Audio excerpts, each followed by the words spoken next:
Good evening, and welcome to the very first episode of Mystic Hour, a live podcast about all things mystical and nerdy right here on Proficiency Bonus. I'm your host, Christy Mystic Water, and each week I will be having some chill roundtable chats with all sorts of awesome people, discussing all the geeky fandoms, hobbies, and cultures I'd love to explore and doess myself into. And if you don't know what doess means, it's probably best that you don't. But before we begin, part of tradition here at Proficiency Bonus, I just want to do some quick shout-outs to some awesome people. First and foremost, I wanted to give a big shout-out and much love to Michael, our DM of Storm King's Thunder, every Friday evening, for giving me this chance and letting me have free reign of this channel. And also because, as I mentioned before, this podcast will cover all things nerdy, not just D&D, even though we focus on a lot of D&D games and topics on this channel. So the very fact that I'll be able to explore more into all sorts of fandoms and all geeky things that I love truly excites me, and I'm so thankful to Michael for giving me this chance with the community and the channel. So thank you so much. I love you. Next, I want to give my boyfriend a shout out. Kelvin, he actually designed the logos. He designed the logos for me, so thank you so much, BB. I love you so much. Thank you so much for doing that for me. He actually designed it himself. I didn't give him any props or any ideas on how to design it. He just knows me so well and did such a good job. And 50 points to chat if you guys actually recognize the reference of the logo. I'm not going to say anything, but if you get the reference, good for you.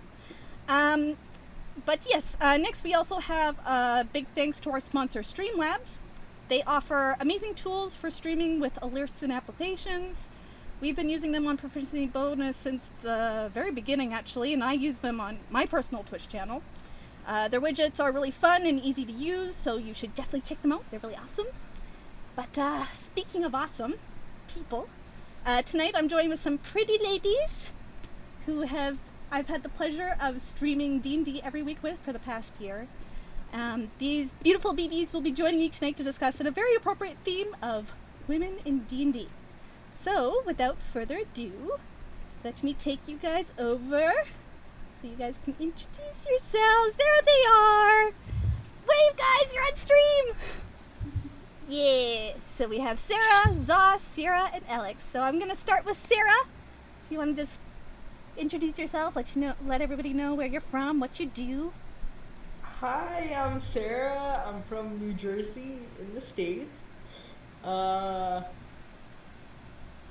have a dog and I like to crochet. That's about it. This is so awkward. Okay. Hi! Next we have Zoss. Zoss, do we have you on audio? I feel really awkward, Sarah. I'm like...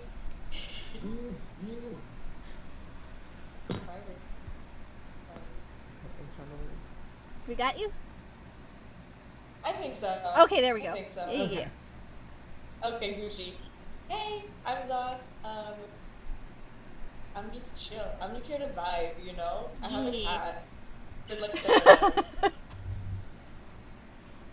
Alright, so next we have Sierra. Hey guys, I'm Sierra, obviously, but I'm from Philadelphia in the States. I'm a writer, and yes, I'm from Philly. Let's get it. Let's get it. Oh, We're literally like right next to each other. Oh, yeah. wow. I literally can catch a boat to get to her. This area the train. right across the Nice. Yep. Look at that, connecting people. But I'm a writer. I'm also a big D&D player, and I've always been into games. And honestly, I'm just up and coming, trying to make it into the world as a writer and also games. So. Yeah, and finally, last but not least, we have Alex. Take it away. Hi, I'm Alex. I am the DM on Insight Check here on Twitch, and I DM Christy and Sierra, my lovely ladies. I'm from Sweden, which is why I have a weird accent, and I have 2 cats, and that's basically it. I mean, fair. I have 3 cats. I think we're all cat ladies here. Yeah, I have 2 cats and a dog. You got Oh, two I cats want and a a dog. dog too. I want a dog so bad. I know, right? Chat is on fire. I can't even keep up.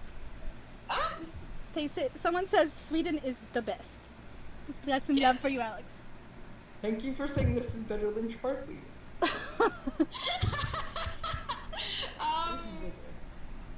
Maybe? Thanks. All right. Well, Is that a period reference? maybe. No? No. Question Have mark. Shark Week in the States where Oh. Discovery Channel just plays videos about shark attacks. I love Shark Yeah. Week. I love Shark Week. Not gonna lie. Oh wait, this show's about D&D. Wait. I have to make a disclaimer. I have a disclaimer that this show is going to be very chill. It's a very chill podcast. If we go off topic, we're not sorry. Sorry, not sorry. Sorry, not sorry. That's kind of how we jam. But I will start off the topic, hopefully. I'm going to start off by asking each of you, when and how did you guys get into D&D? And why? Got a list here. Okay, well then you can go first if you got a list. But I got all your lovely questions printed out, and I made lovely notes about it. I got organized. Oh, So I know, organized. right? It's like the first time in my life. About 8 years ago, Pathfinder and an old boyfriend wanted me to be cleric. Interesting. So you got into it mostly just because of your boyfriend, not because you were interested, or were you interested before? Well, I was kind of like wondering what it was, and then I got interested in it because he needed a cleric, of course. Oh yeah, bringing the girlfriend to be the healer. That's Exactly. something we're gonna be talking about soon. Yeah. Yeah. So that was about it. Yeah. What about you, Sierra? Alright, so when I first went up to college in Pittsburgh, my RA named Mike, I went into his room and he had all these books of D&D. He had all the player handbooks and everything. Mhm. And I was like, what's this stuff? And he's like, well, you ever heard of Dungeons and Dragons?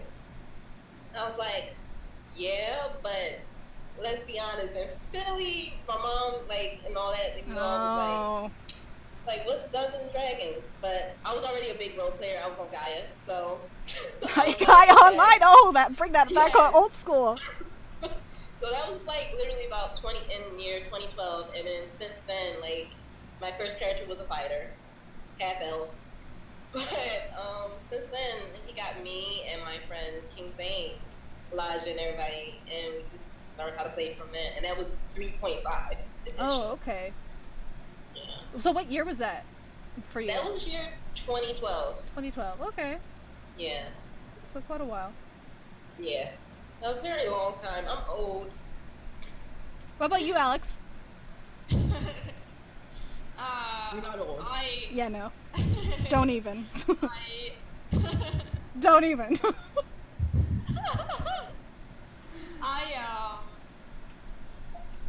I didn't get into Dungeons and Dragons until I started watching Critical Role about 2.5 years ago. But I did play other tabletop RPGs when I was a teenager, a long time ago. But then through Critical Role, I discovered my love for it again, and I was like, I'm gonna do this. Mhm. So, I think that's true for a lot of people. yeah. Yeah. What about you, Zats? We got you?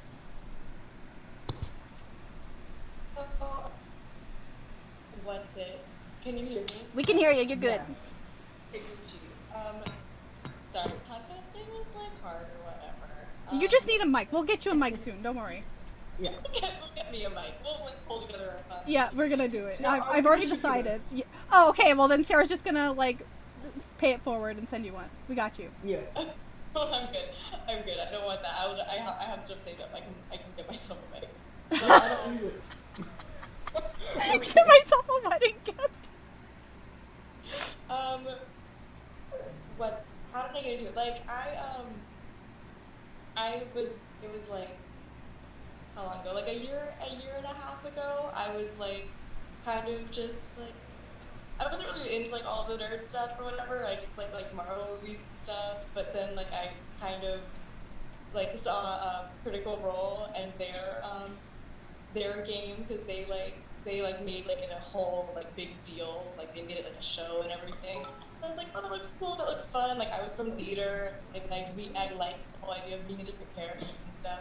Like it's extended acting. It's like an acting exercise. So I want to jump into it. I'm not even into theater anymore, but I still like it. Cool. That's how I got it. It's pretty cool. Now, as for me, I'm gonna age myself a little bit. I actually got into Dungeons and Dragons in the late 90s, early 2000s, and I think my uncle, yeah, I am old. My uncle actually had a whole bunch of books like from like back in the 70s. And so I think we actually played a D&D or first or second edition. I don't even remember because I was in elementary school, like beginning of high school. But he set up a game for me and my cousin, just the two of us at first. And I think he just wanted to show us like what he used to do when he was our age. So he ended up playing like I guess a homebrew run. It was very basic dungeon crawling. And I really enjoyed it, and we both me and my cousin really enjoyed it. And he got his best friend to join the campaign, and then I got my best friend to join the campaign. So it was 2 guys, 2 girls in elementary school playing Dungeons and Dragons for the first time. Unfortunately, that game ran maybe like a year tops. I don't really remember. We would do it like once a month, but we would do it the whole weekend. Like we would spend a Saturday and a Sunday, like 12 hours, like because we were so addicted. But once that ended, actually what happened was, it doesn't matter, but like it basically stopped. And I hadn't touched D&D since. Like I completely forgot about it, to be honest. And then once I was on YouTube, and for some reason this thing popped up in my recommended called Critical Role, and it was the cow episode. And that was the very first episode I had ever watched, and I fell in love instantly, and I had to go back to the beginning and watch it like from start to finish, and I caught up maybe like 12 episodes before the end of the first season finale. But during that time, I was in like a really dark place in my life, and I was very depressed. I was shutting myself in, not going out and being social at all. I just absorbed myself into Critical Role. And I feel like I taught myself through just watching them play. And I feel like if I hadn't found that, I wouldn't be here right now. Oh. So I feel like it saved me, but it also branched me out to like meeting new people, like you guys. Like the moment I realized the finale was over, or even just before the finale, I'm like, I need to play. I can't just wait every Thursday. I can't keep waiting for a Thursday to watch this stuff. I gotta do this every week. I gotta do this every couple days. And I applied to a shit ton of like campaigns on Roll20, and then I got picked up on Insight Check and Proficiency Bonus, and now I'm here. Yeah, so Critical Role I feel like is the one that really got me into D&D, because I did play in the 90s, but I don't feel like I was really into like the gaming culture of D&D because it was so closed to just family. Whereas Critical Role opened me up to like everything. Yeah, I feel the same way. Like when I started, it was a very small homebrew that my boyfriend ran, and I did a little Pathfinder Society, but I didn't really get into the culture until about like a year and a half, 2 years ago. Yeah. Yeah, it's been about a year and a half for me as well. Yeah. Me too. Yep. Yep. Critical Role. The actual playing part. Yep. It's been since 2012. I just couldn't stop. I was addicted. I think we're all at that point right now. I don't think any of us want to stop anytime soon. I know. Side question, how many of you are in multiple campaigns? Me. Okay. Just to show how addictive it is. It's not just one campaign, it's like all the campaigns.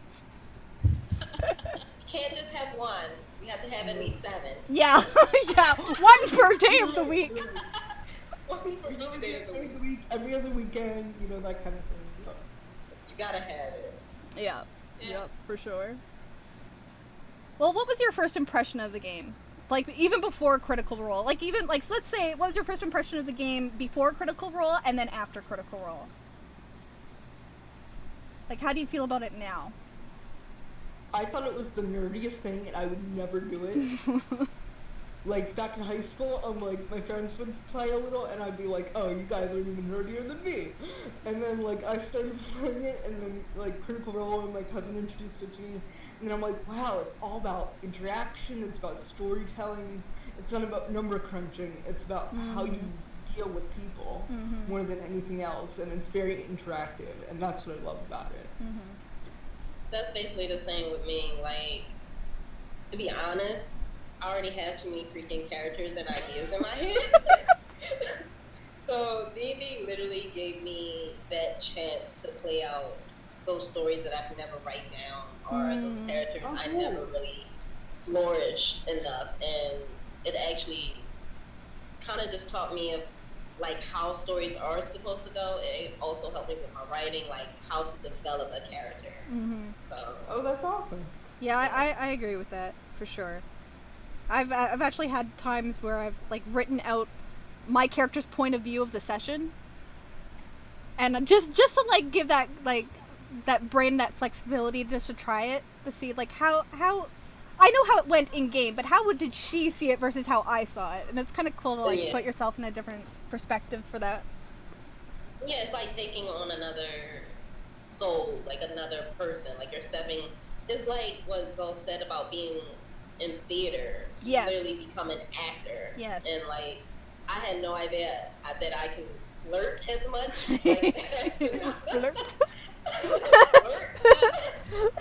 I didn't know I could be as charismatic as like a sorcerer, or it's just literally, it kind of like tests who you are too and how you able to fit in different situations. Yeah, I agree. Because I'm also from like Zos. I was like heavy into theater and like alumni theater as well, and putting on like stage performances and musical plays like for like students and stuff. So it's interesting because like for theater you have a set script, but with this there's no script. There's no way you can tell what's gonna happen. Like most DMs will tell you like plan for it, but also plan for your players to like screw everything up and go sideways, because there's no telling how an improv conversation is gonna go. Yeah. Yeah. I feel that. I also did theater in the past at school, when like I don't know, elementary school and high school and stuff, and I did take improv classes. Me too. So Cool. and my dream was always to be an actor, but then I got my chronic pain problems and everything, and I couldn't do the physical part of acting anymore. And then like I started watching Critical Role, and I was like, oh, so I can like act and not have to move around. And like I haven't been in theater for years, and I was like really depressed about it and everything. So yeah, Critical Role changed how I saw I agree with that 110%. tabletop RPGs, because before that it was mostly just about The numbers. combat. Yes, and yes. numbers, Like, and like 110%. Because when having my very strong first character. No, yeah, because like when we first played back in the 90s, like me and my cousin, like we would pretend, but it wasn't to the extent of the acting we do now. Like we would speak a lot of out of character. Like my character's gonna do this, not I'm gonna do this, right? Yeah. And like back then, it was all about numbers, and like especially like AD&D First Edition, you have so many numbers to crunch and figure out. Like rolling an attack took like 5 minutes because you didn't know what you were doing. See, I wouldn't have liked that. That was also kind of what threw me off at D&D at first, because I saw, like, when he was telling me, like, oh, you gotta add this, you gotta roll a dice, and add as much as this, and I'm like, I don't want to do math. Like, I don't want to do math. I just want to play. But he's like, it's not that much. It's basically addition or subtraction. Maybe that was my uncle's like ulterior motive, because my cousin really sucked at math. He had to go to Kumon and stuff. So he's like, here, son, you're playing a game, do math. I feel bad. My soul. I suck at math. Me too. Oh, I just played a barb the other day just for like a one thing, and there's so much math. Barbs are not fun. No. Nope. Rage damage. And, yep. Nope. Yeah. Nope. Nope. Nope. All right. Let's start with how you guys feel. This is gonna go a little bit into the discussion of women in D&D. How do you guys feel women have changed D&D since like the 70s or like whenever time frame you started, 70s, 90s, 2000s? How do you feel like women in gaming, or especially D&D, has changed the game? Hard question. I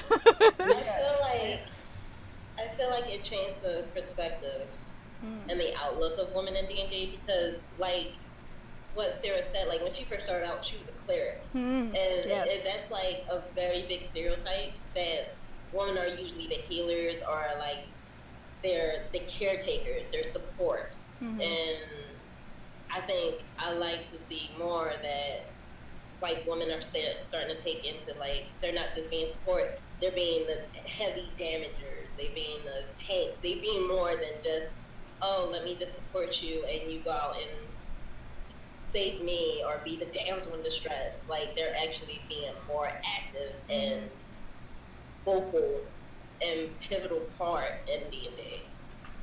Yeah, I like what you said, how we're not the damsel in distress anymore.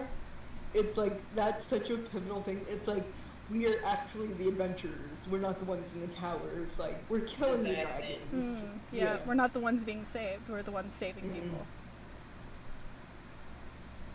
Speaking of heavy damage, I'm just remembering, like, me and Zos doing that insane amount of damage last week.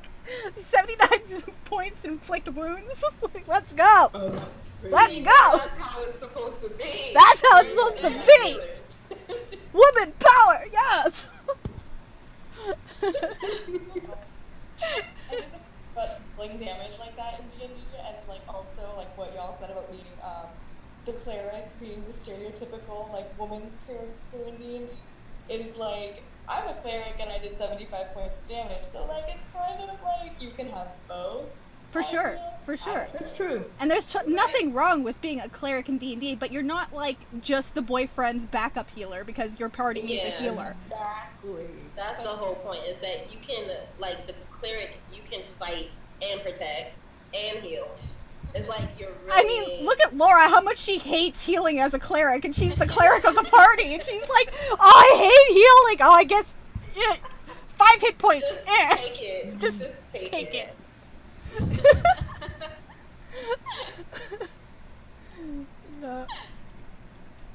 Yeah, I agree. Going off of being like the backup, like, oh, you're coming into our game to be the healer, to be the support, you're just the girlfriend.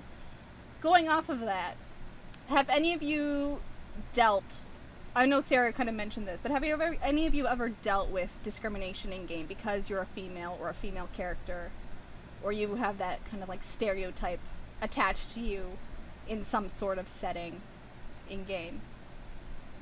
Definitely. Yeah? Yeah. Definitely. And not even, like, one game to be in particular, one game I'm not too fond of, because I don't like DMs, whenever I'm in a game and if I'm the only female, I like to play like a female character. But whenever I'm the only female, it's kind of like I'm the target constantly for either whatever, like a sexual interaction in the game, or the main danger. Like, they tried to put me into like I'm the biggest target, and I could be the most stealthiest character or whatever, not really saying anything, and it's still like, oh, because you're the female, you're the one that's either going to get captured, or you're the one that's going to be on the backhand of these random flirts or whatever. And it's just like, you're not doing that to, like, my friend Elijah or, like, Jim or whatever. You're not doing that to them. You're just targeting me. So it's like, it makes the game slightly uncomfortable. Like, it puts you in a box. Yeah. Metagaming, that's ridiculous. Yeah, it's kind of weird. It's just like, I kind of don't really want to do this anymore. Yeah. What about you guys? Any other like really distinctive things that kind of stick out to you that may have Well, happened? not like in game, but like Okay. at one time I went to a house and it was all men older than me, and most of them were really nice. But this one guy was hovering over my shoulder, like being the rules advocate and like trying to teach me what to do. But it's like, dude, I already rolled a character. You're helping me out. That's cool. But he was definitely like Patronizing. a creepy kind of person that was trying to just get in under. He wasn't invited again, to be fair. But I haven't come back since. But it's like you always feel like maybe there's an uncomfortable aspect that could happen in a situation where you're the only female. Sometimes. Yeah, I've had a couple experiences. I mean, out of game like that, like going to a game store. Not so much anymore, thanks to Critical Role. But back in the day, I would like, and it wasn't just like D&D, but they would also be playing Magic the Gathering. And the moment you walked in, all eyes are on you. Yeah. And it makes you feel so self-conscious that you just want to back the hell out and get out of there. Like, you don't even want to, like, explore the idea of maybe playing D&D, like, sitting down at a table. Like, even, like, back with Pokemon was a little bit more diverse. But even back then, it was still majority boys when I went to, like, Pokemon card tournaments, and I sit down at a table, and I'd be surrounded by guys, and I was, like, elementary school even, I would feel uncomfortable. Be like, where's all the other girls? So going for, like, an actual game store when they had the Wizards, Magic tournaments or the advanced or the advanced D&D, the tournaments they have like days where you can go in. That's the one. Eventually, that's the one I'm thinking about. Yeah. You go in and you just, not anymore, but back then I would feel very uncomfortable even just walking into a game store when they're having an event. Yeah, I deal with that a lot too, because, and especially because not just being a woman, literally, but also being black is a big issue. Yeah, that would be true for you. When I women of color. There's a game store. Yeah, there was a game store I went to, and I never went to it, but this was when I left college, and I was like, I want to get back into D&D. I want to play more. I had that, like we already established that it's addiction, but I wanted to play, and I went to the store, and for one, I basically walked into, like, the geek space is kind of like gatekeep by either gatekeeping, white, it's like a white straight male kind of centered thing where they all feel like, what are you doing here? Like, even the moment I walked in, their eyes all turned to me. I noticed two things.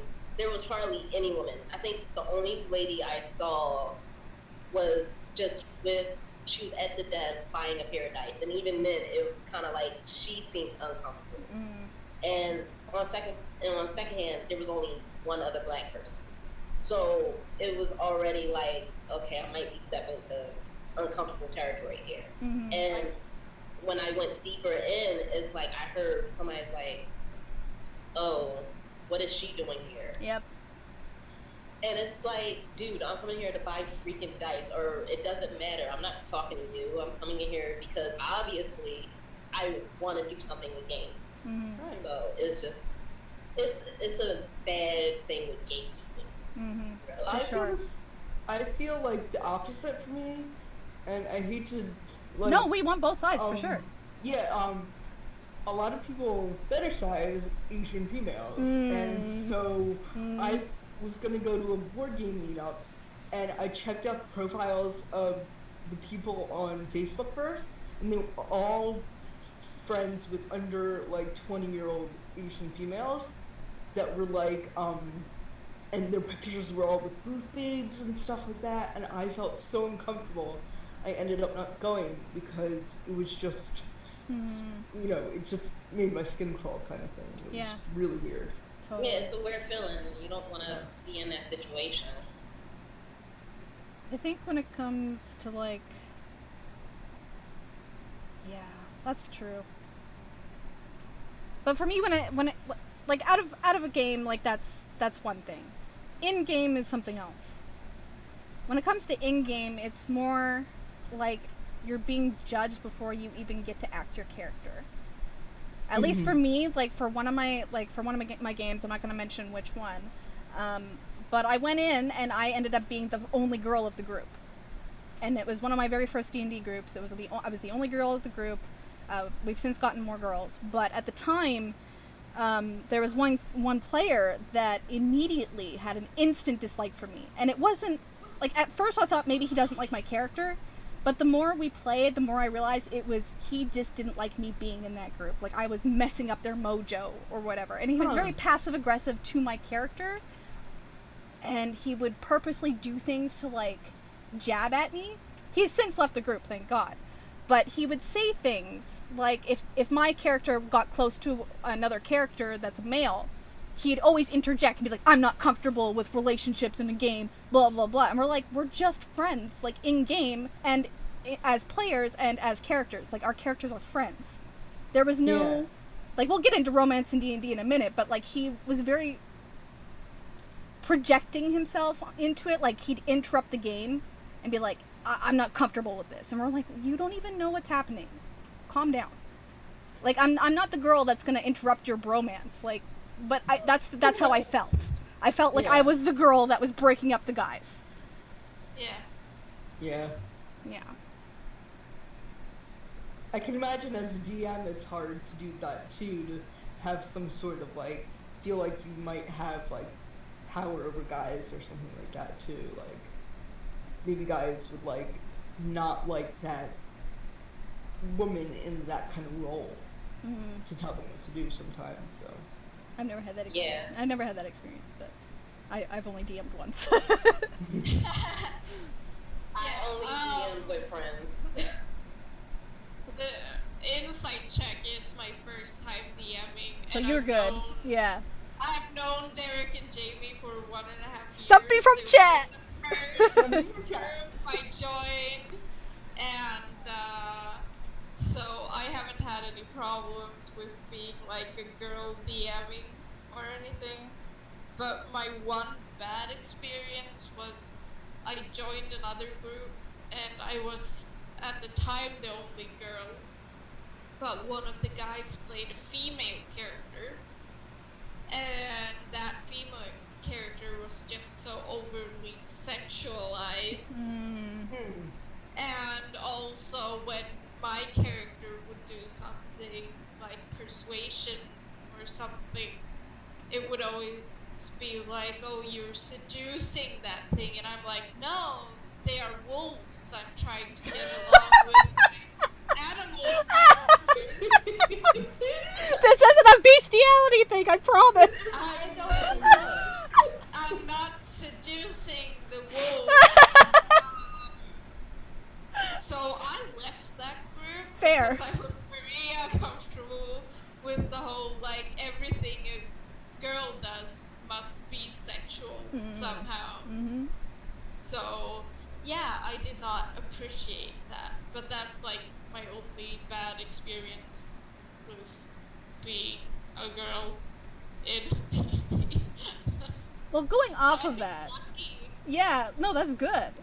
Especially because, like your first game is Insight Check, and I feel like that's a very healthy starting point, regardless of the drama that it is. Yeah, the soap operas and all that. But going off of that, as I was mentioning before, that I was like the only girl in a group. How do you feel that the party makeup affects the group? Whether it's all girls, all boys, one girl, all boys, half, mostly girls, maybe one boy. Like, how do you feel like that changes things, or does it? I feel like it changes the language. When I've been the only girl, like, sometimes there's more, locker room. I was just gonna say locker room talk. Yeah. Yeah. And they don't care as much, but I'm pretty chill, so I get it. Like, it's cool, but, like, obviously there's a lot more going on with the male thing, and then if there are more females, it tends to die down a little more. Yeah, I agree with that. Yeah, I totally agree. I think it may change, like, the roles a little bit. Like, if it's an equal amount of girls and an equal amount of guys, I feel like each one would be, I think that's kind of work more like a team where they all looking out for each other. Whereas, like, again, it's like if you playing at one girl, and if that one girl character might be like shy or something, it seems like everyone tries to protect her, or they try to take on like a more protective role. They either the protective role or kind of like a smothering kind of weird role. So I think that kind of changes the roles a little bit. Mm-hmm. See, I at first liked being the only girl, because like I personally have always gotten along easier with guys than I have with girls. Not with you guys, but you guys don't count. But in like from a very young age, I've always been like the tomboy. So when I first joined that group, I mean, once that guy left, I was so happy. I was like, finally, I can actually be like one of the guys. And then we also got eventually like a couple more girls join, and I was totally cool with that. But like when it comes to like proficiency bonus or insight check, we have like a split right down the middle. Yeah. And it's nice to have, like, even though, I mean, we all get along, we all have our own character interactions with each player, but it's nice to kind of have like team girl. Like my character Callista with Diana, she's attached really closely with Diana, and I don't think she would have done that with any of the guys. Like if Zos wasn't in game, I don't think my character would have been more open to playing with the party. So it's nice to kind of have that like cushion of like, you get me. Yeah, Callista definitely wouldn't have been as vulnerable with the guys as she is with like DOS and stuff like that. Mm-hmm. So yeah, I think it's really funny that we're talking about like having more than one girl in the group, because the game that Christy, Sarah, and I are all in currently, I was originally going to be like the only girl, and we were like trying to find another girl, but it looks like find one, and I was really excited because I wanted to be the center of attention, and I was very hyped for. I was like, yes, I get to be the only female present. I was very hyped. I mean, I can agree. I can understand that, Zaz, totally. I'm sorry I took your spotlight away. And we became such good friends. Our characters became such good friends, and it was like, it's funny because I think about like how much better it is now, like that that there is more than one girl, that we have those types of friendships, like just like in our lives, in our real lives, and in our game lives. Like I think it's better now, and that like our gameplay benefited from it rather than like what it would have been before. Because like I'm just glad that I've never experienced like being the only girl, because I feel like that would just super weird and awkward. I feel like that would make someone an immediate target for like game romances or whatever, and that's just weird. Like I don't like those. Mhm. Yeah, that's so I don't want to be the target of those. Mhm. People are giving bits. Thanks, bits. Thanks, chat. I've been kind of ignoring Twitch chat. I'm sorry. I got so involved in the topics. I've been going back and forth. I just noticed that Jamie came in. I know. I just saw Stuffy from chat. We love you, fam. We really do. If you guys have questions, feel free to shoot them at me now that I'm looking. Yeah, just throw them at us. I have other topics, but I can wait a minute before we delve into the more serious things, because I'll let you guys. What about AMA with chat? I'm getting there, Stumpy. I'm getting there, Jamie. Goddamn. So demanding. Hardcore! Hardcore. So hardcore. Why are all you so great? I don't know, because we're awesome. Thanks, Stumpy. How do you think NPCs have evolved? Oh, that's a good idea. That's a very good question. Yeah, because speaking of being sexualized, as Alex was saying, NPCs were always sexualized. Yeah. For the most part. At least back in the 70s and 80s, like, it was all about, like, where did I read it? It was like, I just read that article with the fur bikinis and all that stuff. Like, right, yes, it's the armor. That's what I was thinking of when, like, how NPCs were dressed. And they would, like, very sexualize them and make them, like, wear fur bikinis. But, like, is that really feasible in that setting? Like, would they really just wear just fur to protect themselves in a bikini, no less? Like, for sure, no. You need the armor. Chainmail bikini. The chainmail bikini. When an arrow just shoots you right in the chest. And all the prostitutes that are often brought up. Yeah. Like The find brothels. a lady of favors to go. I mean, Critical Role does it too, but like Matt doesn't engage with it. He says it happens off screen. Like he doesn't role play it out and sexualize it. Right. He's like, if that's what your character wants to do, that's cool. But you guys like fade to black. Right. Yeah. Whereas before, I mean, my first experience with D&D, I was a kid, so my uncle obviously wasn't going to be sexualizing NPCs for like elementary school students. That's just not what happened. But if you were to look through the original D&D book and you're looking for like characters in battle, like the women were always much more sexualized than the men. Like you didn't have men with ripped tone abs and penis lines. You had the women with the big boobs and the nice butt. Like that's just how it was. I blame video games for that too. Yeah. But yeah, that's in every, like all forms Yeah. of media at that point. So it's bad when it comes to armor and women. It really is. Yeah. The impractical boob armor that would just Yeah. instantly kill you.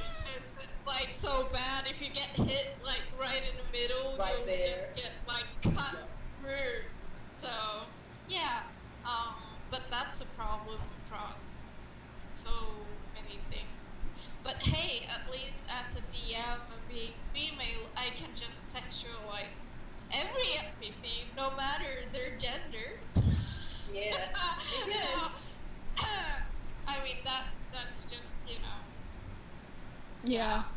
I try to not do that. I try to have a variety of NPCs with different roles, you know. Yeah, I totally get that. Because even when I first was starting, Mike, like he had this NPC that was flirting, and I thought the character was flirting with my character, and no, it was actually flirting with the cleric, the male cleric, and it was. I think both of them were like gay, so it was an interesting way to spin that. Like, oh yeah, so Guys need this attention character's a too. little flirty. Yeah, they need attention. They need attention. He said, how you doing? And I mean, look at Gilmore. Look at Gilmore and Vex. Gilmore is beautiful, and that's what I like about it. It's a different spin on it. And then we, like, for the women NPCs, we had, like, Allura, who was a very poised woman who was never sexualized. She had her own shit going on. Like, she wasn't dumb. She wasn't, like, a dumb NPC that's just there because you need to save her. She was the one doing the saving. Yeah. Right? Well, going off of that, since we're on the sexualized topic, how about we talk about romance in D&D? I mentioned briefly that my one game, he was really against having any sort of like relationships in game when I was the only female, and that's fine. I mean, if that's not your game, you can either leave or bring it up, but like don't bring it up in the middle of the game, like don't interrupt. But if you're uncomfortable with something, I'd say bring it up with your DM, and then if you have to, bring it up with the party out of game. Yeah. But when it comes to romance in D&D, whether it's with NPCs or player characters, has that happened for anybody? I mean, inside check. But like, have you had experiences with that, and how do you deal with it? Are you comfortable with it? Are you like, no, get that shit out of here? Or I love romance. I'm a hopeless romantic. Me too. So Aww. I don't mind romance as long as it's like it flows naturally. yeah, Like don't yeah. don't be forcing Organic. characters It's together. organic. Yeah. yeah. Like don't be doing that. But to be honest, Someone followed. literally one of my current Thanks I for was the about to say follow. one Sorry, of my Zero. current. GN86 something. I actually ended up getting into a relationship during one of my campaigns. Like out of game. Yeah, out of game. Because we were actually friends already. Like, we knew each other since, like he was 14. So it was like, and I was like 15. But it was like, when we started playing D&D, our characters had like this weird, interesting kind of like dynamic where it was like, okay, and for some reason it ended up like transferring out into like the like in real world, and we basically just ended up going from there. So it was interesting. Question on that then. Did you guys break up during game? Like during the campaign at all? No, we actually didn't. Like the characters are still together. That's good. Yeah, so it was still kind of like, it wasn't bad. It's still like, we're still cool and everything, so it wasn't never like a big issue. Yeah, and I think that's very important, especially if it's players getting romantically involved. And I think that's a completely fair point, because when you're playing other characters and you get really involved with the person, you get to know them really well over the course of however long the campaign is, I think it's natural to have feelings for another person that you're interacting with or role-playing with. So when it transfers outside of the game to players feeling romantically involved, that's fine, as long as it doesn't affect the campaign and the player. Yeah. And as long as everyone at the table or the Roll20 is comfortable with that if you guys are dating outside of the game, like if it's not going to mess anything up, I think that is something that needs to be addressed at some point, but I don't think it's necessarily a bad thing. Yeah, like we definitely tried to make sure like it wouldn't affect the game or affect the players itself. Like we didn't want to make it awkward. Like you don't want to be sitting here flirting at the table, right? And everyone is kind of like what's going on here? But you don't want to do that. So it's kind of still kind of like you still try to be a little bit more professional. Yeah. Than, even though it's still fun, it's just gotta like balance the line of professionalism and just being chill. Mm-hmm. Yeah, my romance with Stumpy from chat with Chloe and Noah. He's my digital boyfriend in Inside Check. And I actually mentioned last week, spoilers, Stumpy's character almost died, and I had asked my real life boyfriend, be like, I need a minute, can you just, my digital boyfriend's almost dead, can you just, I'm sorry, I can't talk to you right now. But, that happened actually unexpectedly. Like, in character, in game, it happened organically. And in the beginning, when I first joined Insight Check, I was not at all attached to Chloe. I was totally okay with re-rolling a new character to, like, join the party if she died. Like, I was totally cool with that, because I just wasn't connecting with her. So, in game, when she had a moment alone with Noah, and they had this heart-to-heart, I had to, like, reevaluate. I'm like, oh, how is she going to handle this? Because she's not used to that. And it kind of just, like, snowballed from there. But yeah, like, when it happens organically in game, I think that's totally fair. And obviously, if you have a significant other outside of game, they have to be comfortable with that, because you're role-playing a romance in a game that's not real, but it's still there, right? So I think that's also something to consider. And I think here's another question based off romance in D&D. Have you ever had it be a problem, whether it be romance with a PC, like a PC with an NPC, or romance with PC to PC that's unwanted? Have you guys ever dealt with that? No, thank God. Thank God. I have. No.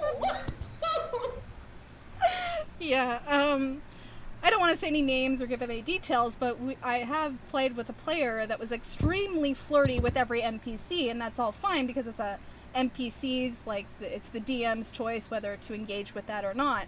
But when they started coming on to my character and straight up asked my character to sleep with them session 1, and I was like, pump the brakes, wait, there's no organic chemistry, there's nothing built up here.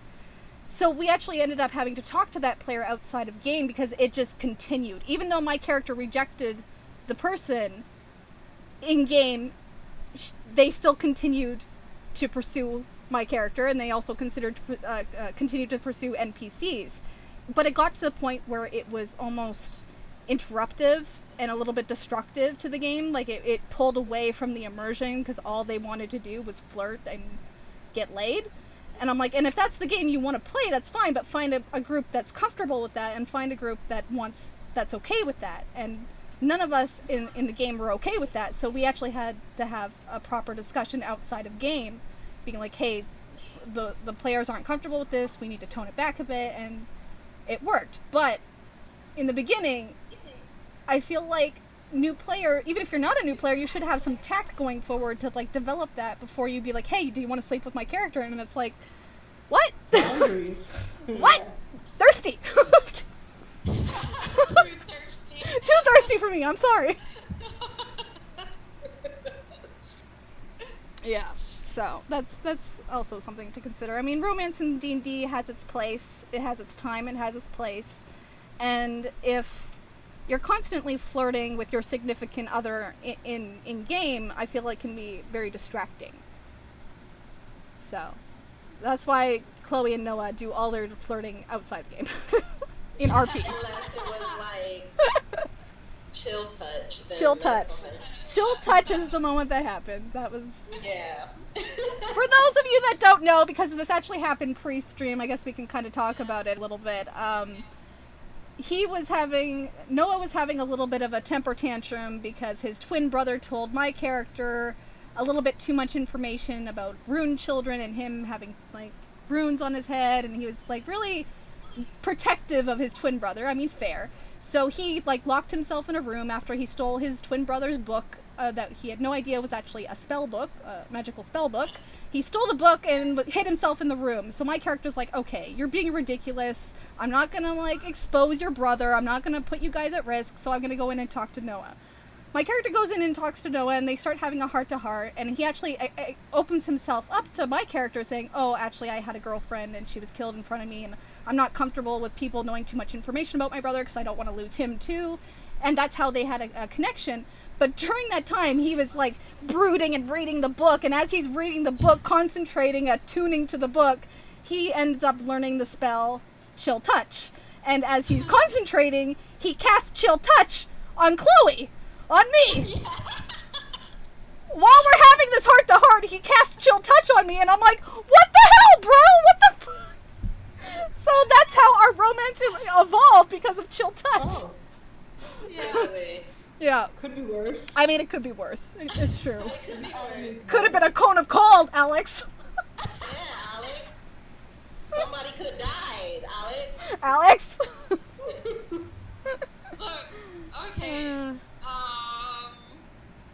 He didn't die, so don't come. You know who died. You know who died. And I'm still heartbroken, and I had to bury him. I mean, yeah, I didn't like doing that. I wanted to prevent it. I tried so hard to make little guy attack those guards so that they would attack him back, but he kept missing. So the bubble didn't go up. Anyway, It's way killing my son. the thing about romance between the player characters or a player character and PC is that I think that it raises stakes for the True. characters. True. And I think that's what makes it interesting. Like, they have a stronger motivation for what they're doing and also to stay alive. Stumpy from chat keeps trying to get himself killed. When you try to like date the father of one of your PCs. Ugh. Yeah. So instead take like the surrogate father. Yeah, you can Tired. move on. You move on. Yeah. You move on. You find better prospects. Yeah, there you go. Move on. Well, let's move on from romance in D&D. I think we talked a little bit too much about that. Let's talk about, instead of some negative experiences, because we can go back to that later, but how about some funny stories, positive experiences, memorable moments, fun things? And chat, you guys can chime in if you guys have questions too, and I'll interrupt as needed. I love the girl moments we do have on Fridays when like Christy lets her guard down and like lets us hug Oh. her actually. Oh. So it's actually me and Diana hugging you Oof. and you actually let us. Poor Callista. Yeah, poor Calista, but I like those moments when it's like an actual like moment, you know, like between the characters and between the people. Like that's something I enjoy. So.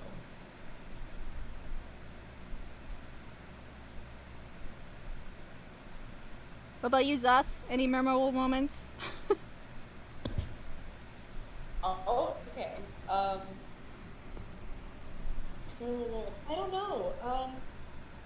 I think, I don't know. I can't think of any right now. That's okay. Skip. We'll come back to you. I don't. Yeah, I'll think. What about Sierra, Alex? Any like funny stories, memorable moments aside from Chill Touch? Okay, so I'm in this campaign with my friends, and it's been about 2 years now. So I play 2 characters in that game. I play Shifter Barbarian, she's female, and I also play a cocky human sorcerer male who is a very good liar. He lies, like he literally speaks venom through his teeth constantly. We had a moment where the party actually divided the entire town we were staying in. Like one was following, like we ended up splitting them into factions because basically the antagonist was like this real powerful god. So my friend who's playing a gnome bard, he convinced half of the town that he's this big villain and they're following him. And my character, my sorcerer, was like, no, we gotta rise up and fight against this evil character. And basically I ended up creating a whole nother faction that followed my character. Ooh. So basically the entire town was like at war with itself. It was like basically like a gang war. So that was funny when I rolled a nat 20 to get everyone. Nice! So that was my best moment ever at D&D. I wouldn't say this is a best moment, but a memorable moment for me is in my Tuesday game, in the Tal'Dorei game that I play, Water Ashari Bard. We're on this airship, and this other character, he's in chat, not Jeeves, Veneer. He's been harassing the airship captain for weeks and just making her really mad, and in the end he ends up going into the cargo hold where she told him not to go, and he goes in there anyway because he's Veneer, and he goes in and he finds like a special artifact. He takes the artifact out and puts it in a bag of holding, and he refuses to give it back. She keeps warning him, if you don't give it back, I'm gonna kill you, I'm gonna throw you off this airship. So what does he do? He jumps off the airship himself. Forces me to jump off the airship with him. We're falling thousands of feet in the air, just falling, screaming. I have to dimension door to get myself to him fast enough, wrap my arms around him, and hope that, like, before we hit the ground, his wife, who happens to be Queen Arania from the Summer Court Feywild, he's hoping that she's gonna save us before we hit the ground. So he's like, come on, honey, I love you. And she's like, what did you do? He's like, I love you, come save me. And so she leaves it. The DM leaves it to the last second before we hit the ground, and we're transported back to the Feywild, and she saves our butts. But I was like, the whole time, I'm like, we're just gonna have a keyleth moment. We're gonna be goldfish in a minute. God damn it. Scariest moment of my life. Just falling thousands of feet. Ugh. Oh, god damn it. D&D stress you out. God damn Dale. Yes, I've had I have a moment on here. My Wednesday night DM, who actually plays with us Mondays, he's like all into like handouts and stuff like that. So I've got a backstory, and it's totally cathartic for me, and it's about having a little brother and everything. But he like wrote this note and everything, and it made me cry outright. So I cry a lot in D&D. Me too. Like Fridays Me I too. cry, Wednesdays I cry. Always cry. Matthew has yet to make me cry. Oh, good. Give him something to do for next Monday. I know. That's a challenge. I know, he's gonna do that now. But yeah, so he like, I like the emotion that can be brought in from the backstories to the actual characters, and that's something I think is really special. No, that's not a challenge. Jumping from that. And Matthew. But, yeah, so I think that when people take really keen interest in what you're trying to tell them as a story and as a player, it's a really special moment between everyone. Mm-hmm. Yeah, I like when DMs pull in backstory moments and you're not expecting it. Like when Michael pulled in that Ilmater temple getting destroyed, and Yeah. Zos is like, "What now? You did what? You did not? You what?" And I think it shocked everybody at the Yeah. yeah. I feel like the best moments that I've had in game aren't like funny stories. They're just like the dramatic moments. That's 'cause, cool like, too. Yeah. I enjoy that aspect of like the game when like it stops being about like killing monsters and it just turns into like your character's going through something and it's like I like that it adds dimension, that it feels like it rounds out experience of things, like It makes your character feel real. yeah, and Yeah. like I like that it feels more like a person-to-person connection. Like I'm not just sitting like in my room like talking to a computer like pretending to be someone else. Yeah. Like, it's very immersive. Very like it just takes me back to like theater and stuff like that. Like I keep on bringing that up, but like that's just because it's what it feels like. It's like theater. Yeah, he Jeevesed it. Oh, like dramatic scenes. Even though I was bad at them in high school, I always loved doing the drama. The fake crying, I love it so much. Yeah, chat's reminding Dale from chat. He's reminding me that Jeeves likes to do things that the DM NPCs tell him he can't do. So every time a NPC tells him he's a bard, a lore bard, of course, he's amazing. But every time he's told he can't do something in game by an NPC, like, oh, you shouldn't do that, don't look for that, like, don't do that, he's like, now I'm gonna do it. Now it's on the list. Now it's gonna happen. And we now have a term. It's called they Jeevesed it every time because his name's Jeeves. So every time an NPC tells him not to do something, and Jeeves just kind of gives him out. It's like, okay, it's on the list. Thanks, and just leaves. You Jeevesed it. You done Jeevesed it. So good, so good. I love when that happens. I love when, and especially when it comes down to roles, like. The most amazing thing happens because of rolls. Like, I'm gonna go bring back Insight Check when I found Noah and Aeon's dad by accident because I rolled a natural 20. And now suddenly Chloe is an amazing detective. Just because she rolled a natural 20. And now suddenly that's her character trait. She's good at insight. Because she rolled a natural 20 and found their dad by accident, simply just poking her head around, being nosy, see if she can find anything out. She wasn't expecting to find the answers. I mean, their dad had been missing, their parents had been missing all their life. She didn't expect anything to come by it. Just thought I'd poke my nose around and, oh shit, you rolled a natural 20. Well then, here's all the answers. Here you go. Here you go. Have it all. Well, one half of it.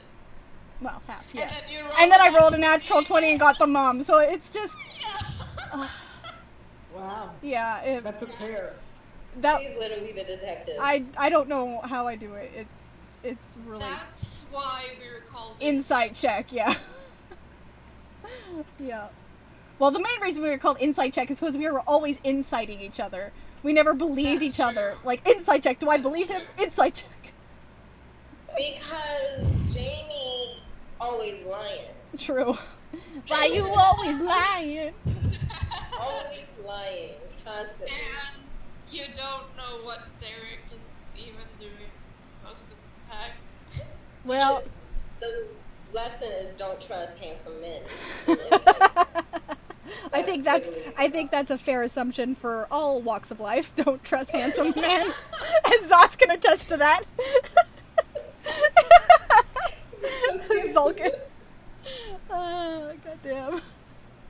Alright, well, we are actually running overtime, but that's okay because there's no critical role tonight. But we are going to start wrapping it up a little bit. I know, because even though we are over by 10 minutes. Oops. Sorry, not sorry. Love you. I'm going to bring up one more thing to kind of end us off. Well, maybe 2. Well, we'll see how we go. I'm gonna ask, what's something you guys have learned from your characters or other PCs?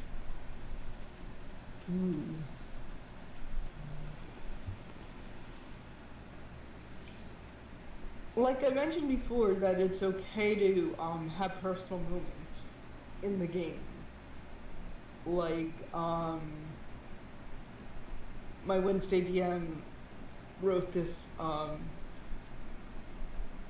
whole backstory for me to find my brother, and then gave me the note, and then I just dissolved crying. But it's okay to have that moment, and everyone will give it to you because you need it. You know, it's okay to be vulnerable.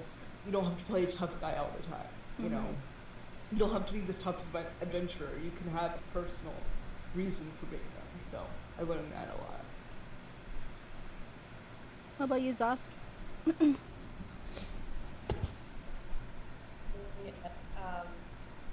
Something that the characters that we play teach us. I feel like every single character that I've ever played ever, no matter what I do, has always taught me something. And playing as Diana in like this dumb little game, like it's like I feel like Diana's lesson is like more about self-acceptance, because she's like I put a lot of my own stuff in her.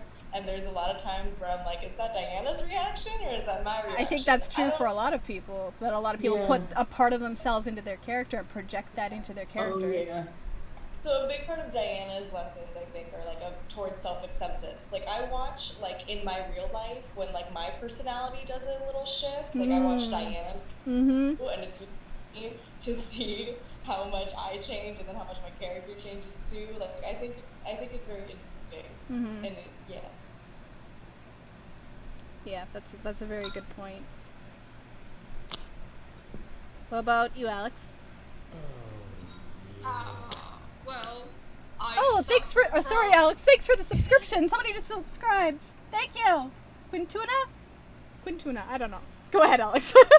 I suffer from severe social anxiety. So the main thing that I've learned from playing characters and from like being a DM and stuff is that it's okay for me to like, take time, and it's okay for me to speak, and like, that I am allowed to, just take moments for myself and just, be the focus for a little while, even though I prefer not to be. Yeah. So, break out of that shell sometimes. Yeah. yeah. So I've learned to be a bit more confident, I guess. Yeah, that's That's mostly nice. it. I love that. Yeah. I love that. What about you, Sierra? I think really what I learned, I learned most by characters who are brave, to be honest, and actually stick up against a lot of things that they see wrong. Because I notice I get intimidated, even though I play these strong, like, badass type characters. I'm gonna be honest, I get pretty scared pretty often, and I get intimidated by a lot of other people. So it's like I kind of learned to stand tall and just be confident and like be confident in yourself, and that to me is like give me an inner strength. Like if I can be brave facing these fucking dragons, I can deal with the life problems. Like I can sit here and speak my mind. I can do what I have to do. So I basically just, you create these characters thinking that you're going to shape them into what you think you want them to be, and sometimes they actually take qualities from those characters. Yeah, for sure. Yeah, for me, I also do what Zos does and puts a little bit of myself into each of my characters, and I think bullying is a big one for me. So I for a couple characters, not all of them, but a couple of them, they have like the traumatic, self-loathing personalities where they don't like how they look or they don't like who they are, but they're living their life anyway because they have to. And that's something I've always resonated with. So when my characters get to grow, it's like I get to regrow with them and be like, yeah, it's okay to be me, it's okay to be you. And it's just something that I like to relive, I guess. To let those characters feel those emotions again, feel what it's like to be like liberated from yourself almost. And that's like part of the reason why I play Bubbles is because she doesn't have any of that and I don't have to worry about any of that. So when I play Bubbles, the hardcore barbarian, she's just completely free. She's like my childlike naivety. She's just a child. She's so cute and she has nothing to worry about, and then I don't have anything to worry about.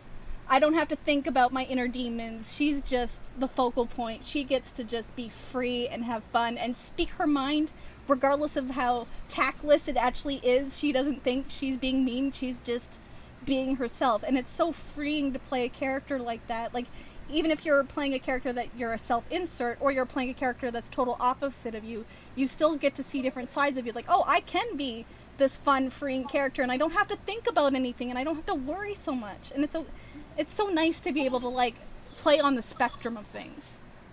Oh, definitely. I totally agree with that. Yeah. Yeah. So I think that's almost everything. I'm going to open the chat for a few more minutes if you have any last questions, because I think we're running late.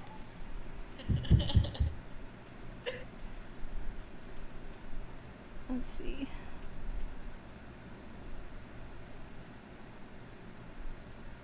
What do we got? What do we got, chat?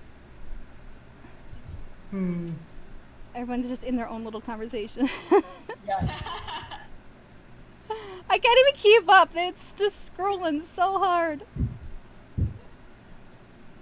Hardcore. Hardcore! So hardcore! I should just do the podcast as Bubbles.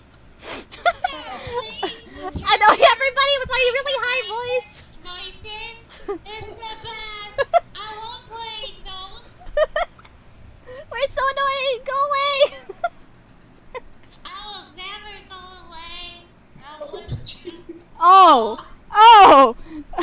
Matthew, chat wants to know which PC do you want to kill the most from your Friday night game? Rude. That's deep. That's deep. That's so deep. Just called it out. He just called it out. I mean, which character does Chrissy want, or which character does Callista want to kill? Because Callista wants to kill Killa. And maybe Lachlan sometimes. No, I don't want to kill any of them. Losing Moby was bad enough. I don't want to lose anymore. I'm done losing characters. Losing PCs. No more deaths, please. No, thank you. It sucks when an NPC dies. Yeah.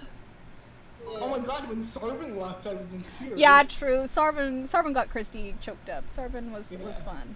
Yeah. Why is Jasmine the best Disney princess? She's not. Mulan is because she saved China. So there. She's more hardcore than Jasmine. Yes. Yas. I like Elsa because I cosplay her. Okay. Fair enough. Oh. Okay. They're bringing up the time Bubbles killed an NPC. That was Christy's mistake, not Bubbles, but now it's Bubbles' mistake. I've mentioned this in my D&D video that's also on my YouTube channel. See, they always bring it up. They're just rub it in my face. Christy, you killed an innocent kid! Bubbles killed an innocent kid! Yeah, because I didn't know how rage worked.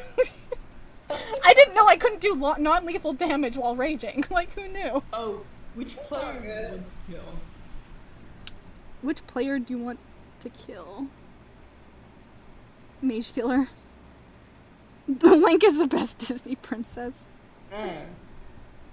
Yeah, rip Ezra. Ezra was Jeeves, that gnome bard I was talking about, that just Jeeves is everything. His little fairy dragon NPC just died last week in a huge boss battle, and it was so sad. It was like back to back with us losing Little Guy. We lost the other like NPC dragon pet mascot. Like, we lost that one, and then we lost Little Guy, and I was just like, can you guys stop, DMs? Can you stop? Stop taking away our cute mascots. Okay, but you're our sons. Our babies. Want to. Yeah, to be fair, Little Guy didn't stand a chance. Little Guy's not sentient in any way. He's not very smart. He was just in the background chilling, literally. But Ezra the dragon, she could actually like mind speak with the bard, and when he did disintegrate spell, he passed a disintegrate spell to our bard, and the fairy dragon jumped in front of the disintegrate spell, and she sacrificed herself. It was so sad. Oh. Anyway. Anyway. So yes, I think we're pretty much done here. I mean, I have a few other topics we could discuss, but I think it's almost 7 p.m. my time, which is 7, 8, 9, 10. So it's almost 10 p.m. We went real late, fam. I'm sorry. It's 9:51 in Philly right now. Oops, we really push in the Critical Role time slot, so I think we'll end that here. So thank you all for joining me tonight, boobies. If there's any last minute shout outs you guys wanna, or any last minute show next week, Christy. That's the question. Oh, who's on the show next week? I actually have 3 girls from the Critical Role fan club on Facebook. They applied and I took them all up. One of them is actually from Wormwood Gaming, so she's a craftswoman from Wormwood Gaming, so she's going to be here I'm going to pick her brain on that and the Critical Role fandom. And then also I'm going to actually have a personal friend of mine who actually lives in Vancouver. She's going to be joining, and it turns out she's actually into D&D too, and I had no idea until I started promoting this show. And she's like, you watch Critical Role? You're having a show? I want to talk about women in D&D. Yes, so now she's going to be on the show next week. It's going to be a lot of fun. So yeah, look forward to that next Thursday. And we will definitely stop just before Critical Role starts, I promise. There's no Critical Role tonight. Yeah, no Critical Role tonight. That's why we went a little later. It's the first episode, so I figured we had a little bit more wiggle room. But next Thursday, it will be roughly an hour to an hour and 15 minutes tops, so we can prepare ourselves for Critical Role. But yes, I'm gonna go around around the table, let you guys say any last words, any last shout outs, any last if you want to promote your social medias or whatnot, feel free, and then we'll wrap it up. So let's start with Sarah. I don't have social media. I really don't do it. You can find me on Facebook if you want to.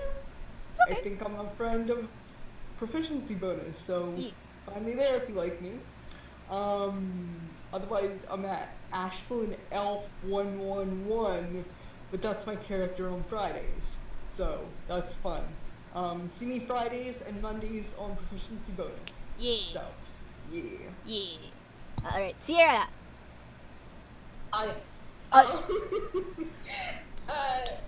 Yeah, so if you want to check out me on Instagram, you can follow me at The Humble Potato. Oh. That's awesome. On Wednesdays nights at 7:30, you can check me on my friend's streaming channel called King Zane. We kind of focus on the LGBT group and just being a black gamer. So yeah, you can check him out, and also me. Sometimes I feature on that. So check out King Zane too. So it's a lot of laughs. So check us out there on Twitch and YouTube. Nice. So, Nice. Zos the sauce. Oh, hey, because we're doing shout outs for our Twitter handles. Mine is at Zos with Sauce, so it's VOS with sauce. And that's it. That's all I gotta say. Follow me, like my selfie. That's all. And Alex. So I do the social media thing, but not a lot. But if you want to see pictures of my cats, you can follow me on Instagram at thealexsand. So yeah. And Inside Check. Yes. I am also on Inside Check, obviously. Obviously, she's our DM on Inside Check every Saturday at 9:30 Eastern Standard Time. Is that right? Yep. Okay. Just checking. Eastern Standard Time and Pacific Standard Time confuses all of us. And once again, Especially me. yeah. Well, yeah, especially you. You're on a totally different one. Especially, So yes, thanks everybody for watching. I was your host, Christy Mystic Water. You guys can follow me. Best host ever. Oh, thanks, please. Yeah, you guys can follow me on Twitter at Mystic Water. You can follow me on Twitch at Mystic Water 88 or any other social media platform. Mystic Water. You can pretty much Google me and find me. I'm everywhere as Mystic Water. Cool. You can go check me out all over there. If you want to check out my YouTube channel, it's mystickittiefae. That's Mystic and then Kitty spelled Kittie and Fae Fae, Kitty Fae. Don't ask, it's a long story. So you can check me out all over there, check out my YouTube channel. And yeah, thanks so much for watching, guys. Thanks for making the very first episode of Mystic Hour such an awesome experience. Thanks so much for chat. You guys were lit as fuck. I couldn't keep up. Holy crap. You lit, fam. I love you all so very, very much, and thank you so much to my lovely D&D ladies. I am so glad I have you guys here to support my very first episode. It was so nerve-wracking, but I'm so glad we did it. Yeah, you guys are the best. I love you all so much. And that's all.